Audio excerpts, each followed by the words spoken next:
She seemed like the perfect roommate for our NYC apartment, until her sudden decision to bail left me with an empty room and a shocking bill. Back in the early 2010s, I was deep in my NYC apartment with roommates era. A woman around my age who had recently moved back to the city from the West Coast met with me about an empty room in my place.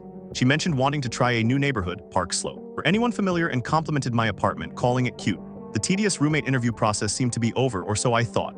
About a week and a half later, I received a text from her. She claimed she just misses Williamsburg too much and announced she'd be moving out at the end of the week. Since she'd only been there for half a month, she declared she would be prorating the rent.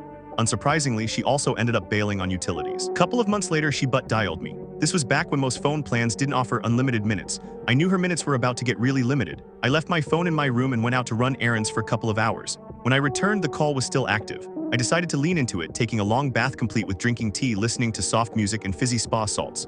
An hour later, the call was still on. I then moved to my bed to read, and after another 45 minutes or so, either she finally hung up or the call simply dropped.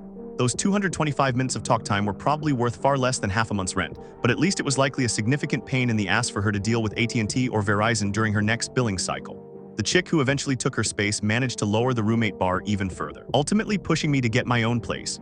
Remember when losing precious phone minutes to a no-show felt like a real betrayal? Share your own stories of frustrating, small costs incurred by someone else's flakiness.